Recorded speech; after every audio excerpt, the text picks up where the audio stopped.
సత్యనారాయణపురంలోని Shivaji cafe centre వద్ద నిర్వహించిన టంగుటూరి ప్రకాశం పంతులు వర్ధంతి కార్యక్రమంలో ప్రభుత్వ విప్ సెంట్రల్ నియోజకవర్గ శాసనసభ్యులు బోండా ఉమామహేశ్వరరావు పాల్గొని ఘనంగా నివాళులర్పించారు. ఈ సందర్భంగా బోండా ఉమా మాట్లాడుతూ తెలుగు జాతి ఆత్మగౌరవానికి ప్రపంచానికి చాటి చెప్పిన మహానేత ఆంధ్రకేసరి టంగుటూరి ప్రకాశం పంతులు గారి సేవలు చిరస్మరణీయమని పేర్కొన్నారు. ప్రత్యేక ఆంధ్ర రాష్ట్ర సాధనలో ఆయన పోషించిన పాత్ర చరిత్రలో నిలిచిపోతుందని కొనియాడారు. అలాగే పొట్టి శ్రీరాములు ఆంధ్ర రాష్ట్ర సాధన కోసం నిరాహార దీక్ష చేస్తున్న సమయంలో తెలుగు ప్రజల్లో ధైర్యం నింపుతూ ప్రత్యేక రాష్ట్ర అవసరాన్ని బలంగా వినిపించిన నాయకుడు ప్రకాశం పంతులు గారేనని తెలిపారు. మద్రాస్ ప్రెసిడెన్సీ నుంచి ఆంధ్రులను వేరు చేసి భాషా ప్రయుక్త రాష్ట్రం ఏర్పాటుకు ఆయన చేసిన ఉద్యమం విశేషమన్నారు. తెలుగు ప్రజల పౌరుషాన్ని, తెలుగు జాతి పౌరుషాన్ని చాటి చెప్పినటువంటి వ్యక్తి మహానుభావులు టంగుటూరి ప్రకాశం పంతులు గారు. ఆయన ఈ రాష్ట్ర ముఖ్యమంత్రిగా, అలాగే ఆ రోజు మద్రాసు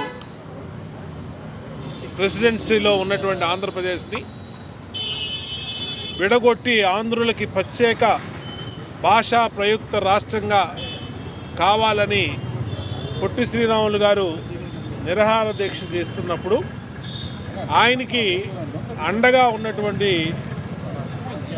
తెలుగు సింహం ప్రకాశం పంతులు గారు. ఆ రోజు మద్రాస్ ప్రెసిడెన్సీలో, మద్రాస్ నగరంలో ఏదైతే పొట్టి శ్రీరాములు గారు నిరాహార దీక్ష చేస్తూ ఉంటే తెలుగు వాళ్ళు కూడా ఆయనకి మద్దతు పలకడానికి భయపడినటువంటి సందర్భంలో ప్రకాశం పంతులు గారు ధైర్యంగా వెళ్ళి తెలుగు జాతిని ఉత్తేజపరిచే ప్రసంగాలు చేసి తెలుగు రాష్ట్రం ఏర్పడాలని ఆయన చేసినటువంటి సూచనలు, తర్వాత ఆయన ముఖ్యమంత్రిగా ముద్దుగా టంగుటూరు ప్రకాశం పంతులు గారిని ఒక కేసరి అంటే ఒక పులితో భావిస్తారు. అంటే అంత ధైర్యవంతుడు టంగుటూరు ప్రకాశం పంతులు గారు.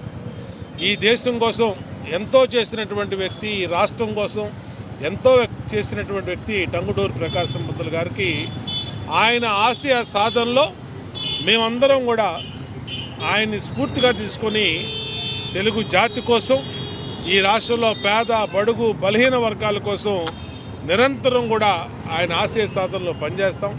ఇవాళ 33వ డివిజన్లో మరి నాలం కోటేశ్వరరావు, అలాగే కృష్ణప్రసాదు, చిలువేరు శ్రీను, నాగయ్య, అలాగే తుమ్ములపంటి శ్రీనివాసరావు, బడేటి ధర్మారావు, అరుణు, అందరి ఆధ్వర్యంలో, సుధాకర్, అందరి ఆధ్వర్యంలో, యాబరాజు మహేష్, అందరి ఆధ్వర్యంలో టంగుటూరు ప్రకాశం గారికి ఘన నివాళులు అర్పించడం మా బాధ్యత. అది ఆ మహానుభావుడి వర్ధంతికి, ఆ మహానుభావుడి జన్మదినోత్సవానికి ఖచ్చితంగా భావితరాలకి ఆ మహానుభావుడు టంగుటూరి ప్రకాశం పంతులు గారు చేసినటువంటి సేవల్ని భవిష్యత్ తరాలకి గుర్తించే విధంగా పనిచేస్తామని తెలియజేసుకుంటూ, ఆయన ఆశయ సాధనలో నిరంతరం కూడా మమేకమవుతామని తెలియజేసుకుంటూ ఆయనకి ఘన నివాళులు ఈ నియోజకవర్గ శాసనసభ్యుడిగా అర్పిస్తాం.